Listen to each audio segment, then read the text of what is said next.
What's up guys, Mr. SLIN here with another video about competitive Team Fortress 2, and I know I'm wearing a collared shirt today. This like never happens. I was at a conference today, so that's why I wore a shirt. Anyways, I want to talk to you guys about different pugging systems in TF2, their various flaws, and how we can come up with a solution that can help grow competitive TF2, because I think the lack of a solid matchmaking system that satisfies the competitive community is what's blocking the competitive community from really growing to the next level.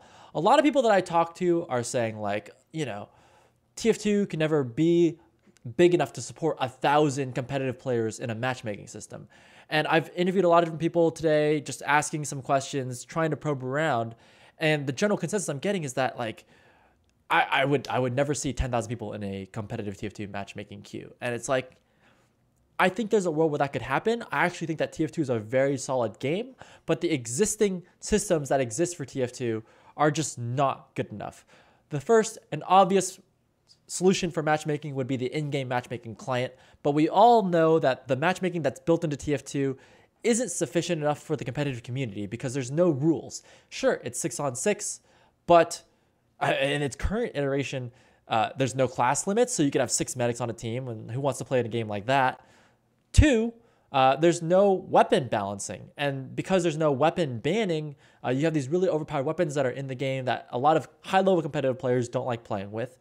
And number 3, it doesn't really have like Elo, like some sort of like skill rating that balances like who is in the match. So what happens is, in the current iteration, you can have a rank 1 player with the lowest rank going up against a rank 18 player, which is the highest rank, and they can be in the same match together. And you have this massive skill gap between those players that just simply results in a game that isn't fun.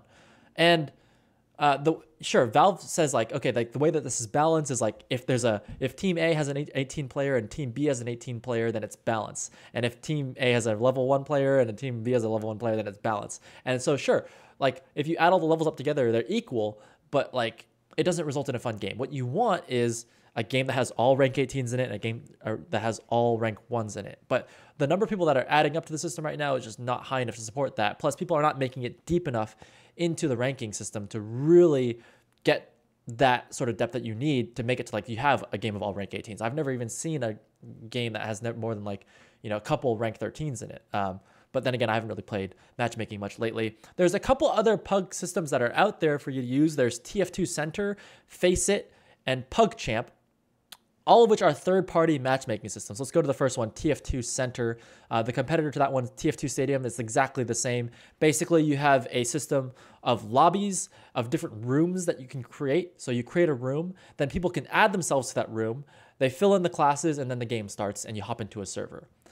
It's amazing for low-level players because low-level players don't really need well-matched games. They just need to play a lot of games. And so it doesn't matter if the teams are not balanced very well.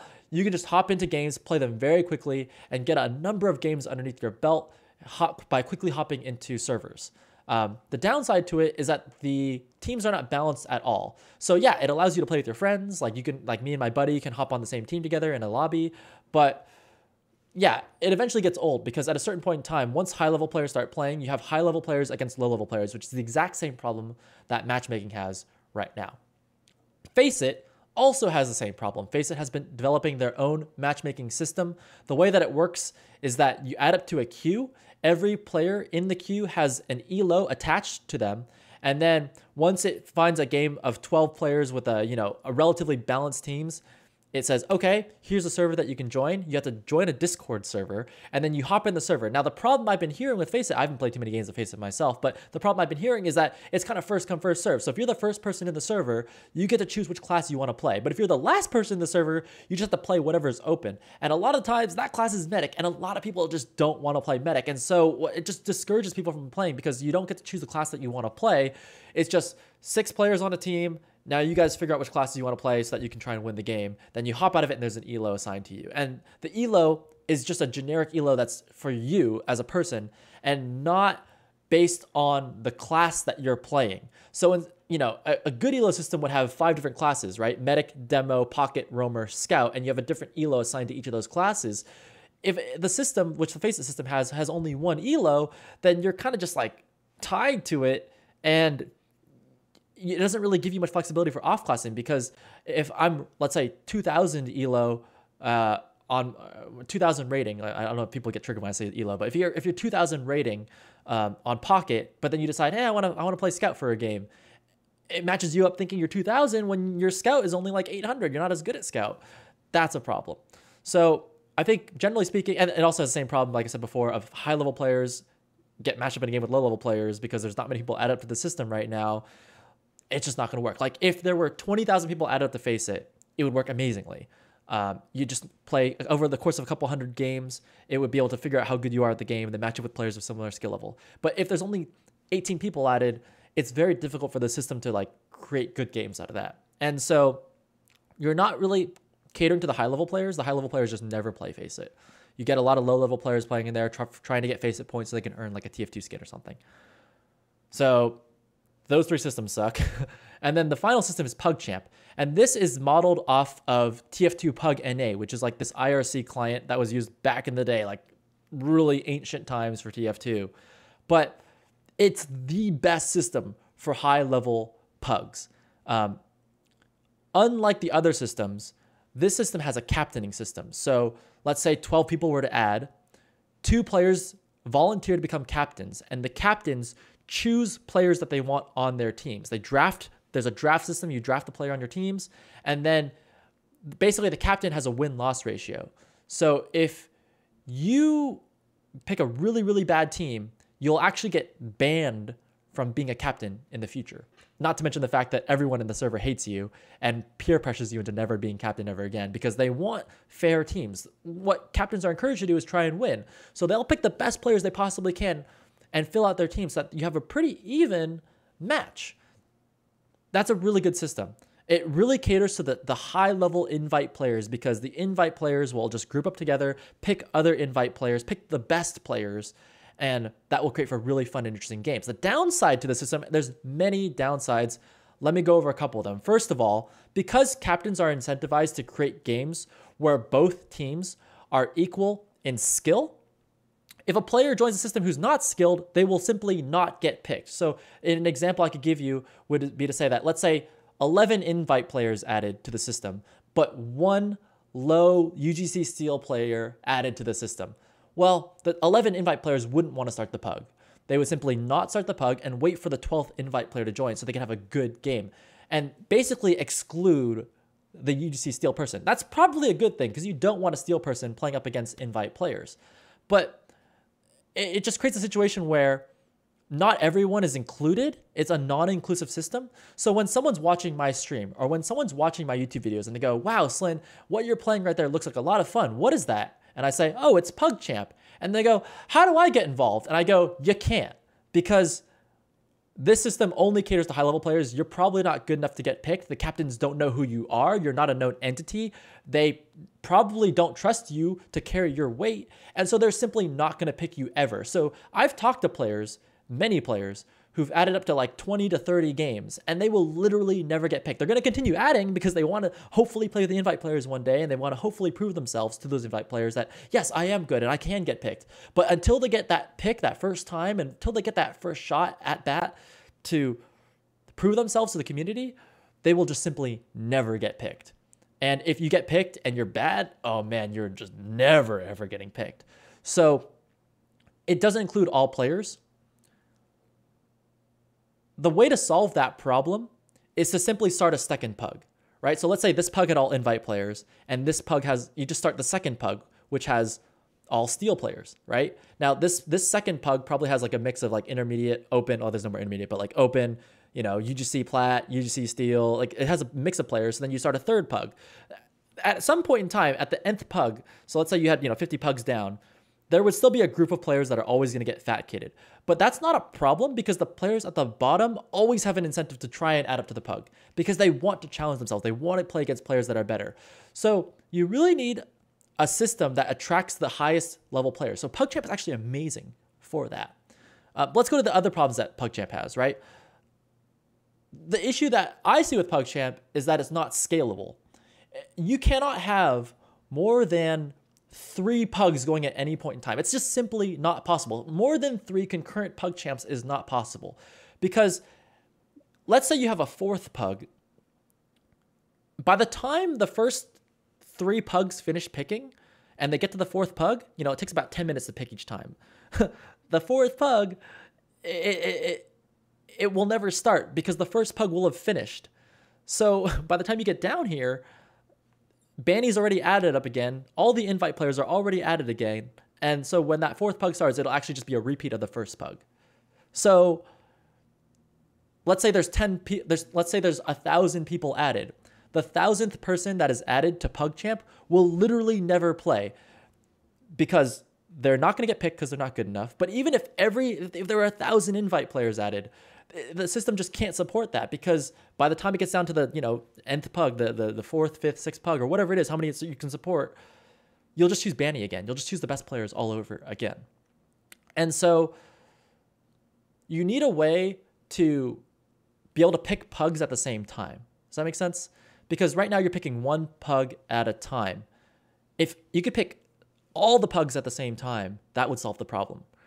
The other issue is that the way the drafting system works is that you're picking 1 at a time with like 30 seconds to choose each player. So I don't know if you guys have ever seen PugChamp before, but everyone adds up to the system. Here, let me show you what it looks like, actually. That'll give you a better idea. If you guys have never seen this website before, the URL is na.pug.champ.gg. So as you can see, a bunch of people are added up to the system. You can choose to add a scout. Like, for example, I'm adding a scout roamer pocket right here. But after you add up to the system, people can pick you. So you can see there's one captain here and another captain here, and they're all picking teams. And you have to pick teams, and then you have to do a map ban as well. And because you have like 30 seconds to pick teams, and you have like another 30 seconds to, you know, for each player, and then another X amount of time to pick ban the maps, like the picking takes like 10 minutes. So like to pick through 3 pugs just takes like half an hour. It takes a really long time. And that's the problem with a system where you're picking 1 pug at a time, and each pug takes a really long time to pick. And the way that I would solve this problem is by having an Elo system back in PugChamp. The Elo system got removed a long time ago, but if you had an Elo system, you could have a computer that picks the teams. And I would argue that in some cases, a computer can pick and predict teams algorithmically, like machine learning. A machine can learn how to pick a team better than any human can. Based on statistics, if they had enough games, a large enough sample size, if every player had 1,000 games played, it could choose the best teams possible. So why was the Elo system removed from PugChamp? That's a really good question. There is a post that the PugChamp creators made. It's called, let me just show it to you guys. It's called Re-Evaluating the Ratings, Deciding the Fate of a Controversial System. You can read this article. I'll put a link to it in the description below. It was posted on August 8th, 2016, so it's a little bit of a dated article, but they ultimately decided to indefinitely disable the display of ratings on PugChamp because there were development priorities, time constraints, the system's not ready for public release, with ratings continuing to be a major point of contention. One of the things that I heard about the PugChamp ratings is that it created a really toxic environment because everyone's trying to be really competitive, everyone's trying to preserve their ratings, and so people were just like yelling at each other for not carrying their weight because they didn't want to lose rating. And I can see a world where like the game becomes more toxic because everyone's being way more try-hard, but I also see the positives to that as well. I also see the benefits to having a very competitive system where everyone wants to try their hardest to win. You know, sure, maybe you remove some toxicity when the game is casual and people are not trying as hard, but part of the fun, at least in my opinion, is being able to compete and try your hardest to try and win a game. I think there's actual fun in that. And I don't have to play for money to have that enjoyment. If I can play for rating, it can be just as good. It's the same reason why if you play League of Legends or Counter-Strike or Dota, Hearthstone, all these systems you're playing for rating, just the feeling and the achievement of getting to that legend rank, to getting to challenger, to getting to global elite, that feeling of getting to that rank should hopefully be enough of a reward of its own to make it a fun experience despite the toxicity. And I think that like every matchmaking system to some degree has some toxicity. So I really do feel like it's a shame to remove the Elo from PugChamp. I've also heard there's some other reasons why PugChamp Elo didn't work out. The calculations, something like that. It kind of like bogging down the website, not making, you know, there were some like improvements that needed to be made in order to have Elo. But I think that PugChamp did it really well. The PugChamp creators did it really well on their other website, which is called MixChamp. So let me show you this website. MixChamp is a spinoff of PugChamp. Only 12 players can add. So what happens is, like, see right here on Scout, there's 4 Scout slots because it's a 12-player game. So when all 4 Scout spots are filled, like, nobody else can add up as Scout, I think. Yeah, once all the Scout spots are filled, you can't have any more Scouts, I'm pretty sure. It just kind of like fills up this way. Once 12 people are added, then it just starts a game immediately. Every player has an Elo that, unlike FACEIT, is based on your individual class. So I have a Scout Elo, I have a Roamer Elo, I have a Pocket Elo, and I think that's the best way to do it for sure. And what happens is you just simply add up to the system, and then it'll just choose teams for you. I think this is perfect. I think this is exactly what pugging in North America, in Europe, you know, around the world needs to look like in order to be scalable. I think the problem with the system is that not everybody is adding up at the same time. So because it only takes the first 12 players and throws them in a server together, if you have Banny adding to this game, the best player in the world, and you have some just random dude adding, like some Steel player added, again, it's the same problem as FACEIT, right? 12 people added, it just throws them in a game together. It doesn't look at all the players and then like put them in a game together properly. So what I would like to propose is a new version of PugChamp that would work in waves, okay? So if you've followed this far, what you'll gather is that I really like PugChamp. I would like to see PugChamp be iterated upon, to be further developed, to be improved, so that we could see a better pugging future that can scale. A pugging system for PugChamp that can support more than 36 players at the same time. That if Muzak were to go out tomorrow, or if Star were to go out tomorrow and say, guys, competitive TF2 is the hottest shit since like sliced bread, it's the coolest thing, you need to add up, and 1,000 people add up to the system, I would love to see the Pug system be able to support that. I'm fairly certain that TF2 Center could support that because it just simply gets, you know, 80 games started. I'm fairly certain that FACEIT could support that because it would just get a bunch of people into a server at the same time, although you wouldn't get the classes you wanted. It's just kind of a terrible experience. I don't really like that idea. And of course, matchmaking in TF2 could solve that, but it's just a terrible game with no structure to it right now. I don't see a system that supports the standard 6v6 that lets you add up as a specific class that can support 1,000 players. And so when I'm streaming, when Banny's streaming, when anyone's streaming, I would love to be able to tell everybody else in the world, yes, sign up for PugChamp. It's awesome. You need to go play it right now. Here's the link to go play. Let's all get everyone to sign up for PugChamp right now. Because I'm telling you, we overload the PugChamp system. It just simply breaks. People are just sitting there waiting for hours on end, never getting a chance to play. It's just not going to work. MixChamp could work, but again, I see an issue with high-level players playing against low-level players in the same match. So how would I solve this? This idea comes from one of my viewers, Mike Spam. Thank you for contributing this idea, by the way. I think it's an awesome idea. We were working together on it last night. I've written up a document. So if you want to look in the description of the stream, I've linked the document. So there's like a written version of what I've talked about thus far. But the actual idea itself would be like a wave system. So imagine like a TF2 tournament. When a tournament is run like a 16-round tournament, a 16-team tournament, there's rounds like round 1, round 2, round 3, round 4. And round 1 starts, and then round 2 doesn't start until round 1. All the matches in round 1 have finished. Then it moves to round 2. Then it moves to round 3. So that every single time, all of the players that are possible to play are added at the same time. So imagine this world where, like, you know, you're playing on PugChamp, but during a certain prime time. So from like 7 p.m. till 10 p.m. in North America. This is like a North American only PugChamp.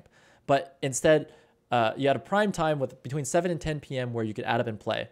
What it would do is at 7 p.m., let's say 100 players were added. Sorry, it's beeping at me. let's say at 7 p.m., 100 players were added. Well, it would take 100 divided by 12, so that would be 8. So there'd be 8 pugs at the same time with 4 fat kids. Fat kid is the name of the person who like doesn't get a chance to play because there's 4 left over. Right? You have 96 people plus the 4 leftovers. They're fat kids. It's just like getting picked on like a dodgeball court or something. So that's terribly rude, I realize.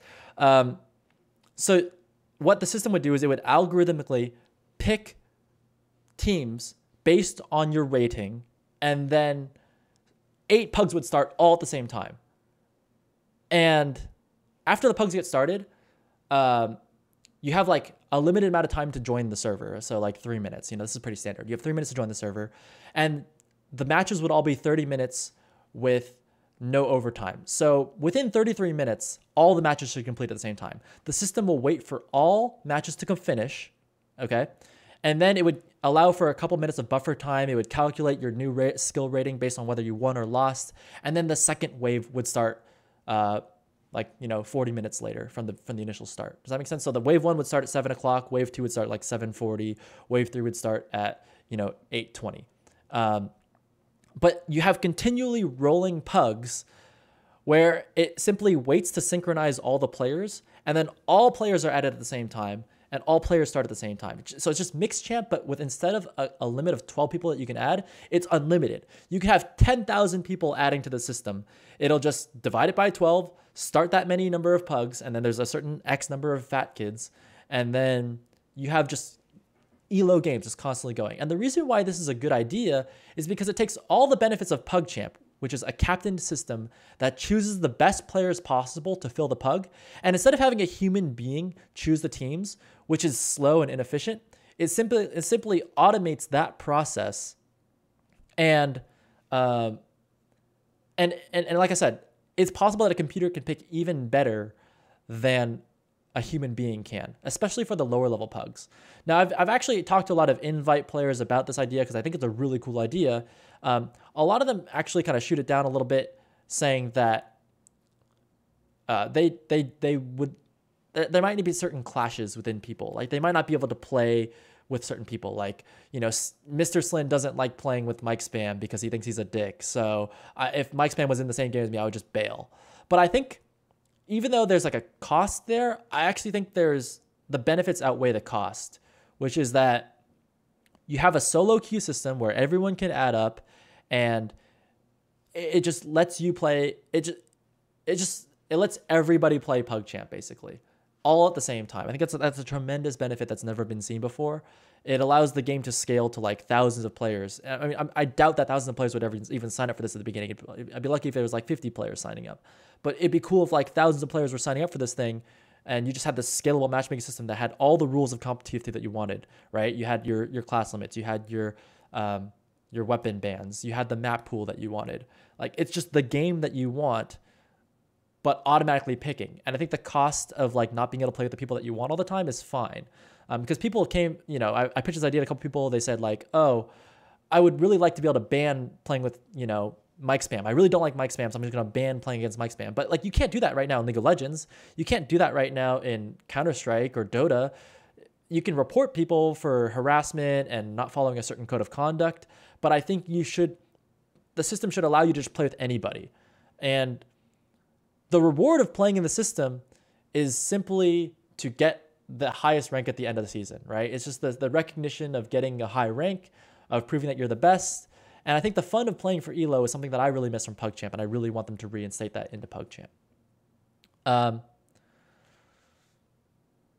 Wow, I think I spit through that entire whole thing. I think I've covered everything I want to say. I'm doing this in one take. Yeah, the reason why you want to synchronize everybody on the same exact start time is so that once you close registration, right? Once you close picking for the pug, it can always pick the top 12 players, and just like, not always the top 12 players, but it just picks the best, highest skill level pug, puts them all in a server. Then it picks the next highest skill level and just sticks them all together, and just keeps doing that all the way down. You can add it for multiple classes maybe. And again, since each one of your classes have its own Elo, it could just slot you in wherever the system feels comfortable doing so. But if people want to really try hard and get high Elo, they can do that. If they want to troll and, mess around, they can also do that. It just works like any other matchmaking system in their game. The difference being that it finally gives TF2 the ability to scale competitive matchmaking. It is using third-party resource. It's not using the built-in matchmaking game client, which I think is an inherent disadvantage. But I think that a third-party system could do the trick with like a little bit of development work, you could see PugChamp becoming like significantly bigger. So hopefully the PugChamp developers are listening to this video. I've had a chance to talk to one of them at least for some amount of time about this idea. If any of you guys out there are interested in pursuing this idea, I'd love to talk to you about it, because I really do think that having a solid competitive like solo queue system that supports high-level gameplay is very important to the success of the future of CompTF2. So I'd love to talk to you about it. If you want to reach me to talk about it, you can DM me on Twitter. I have open DMs. You can email me, mrslinstream@gmail.com. Please don't flood my inbox with spam mail. Or you can find me on Discord or Curse. And just send me a message. And like, especially if you're like a full stack developer or something, like, dude, like I even talked to one of the PugChamp people. They would love to have some help on that website as well. So like, I think there's ways we could just like work together to like make this happen. A lot of people who used to develop tools and stuff for TF2 are not in the community anymore. Like Lang, who developed MGE, is not here anymore. I talked to SLIN Calamari tonight, but he only knows C++. Shout out to SLIN Calamari. There's like a bunch of other developers out there that I know there's some talent out there someone who's watching this video. If you're not a software developer who's watching this, if you're not a software engineer who's watching this video, like spread it to someone who you think does know how to code, because I would love to get some support on like how to make this happen. I think it'd be super cool. Also, in the comments below, please poke as many holes as you can in this idea. Like, tell me why you think this idea wouldn't work. And I think it's important to vet this idea through as many people as possible. So yeah, I hope this video was fun and interesting to watch. Thank you. If you made it all the way to the end, awesome. I've been thinking about this, like I've been like racking my brain for this for the last couple of days. So I'd love to hear what you guys have to say, and catch you guys on the next one. Peace.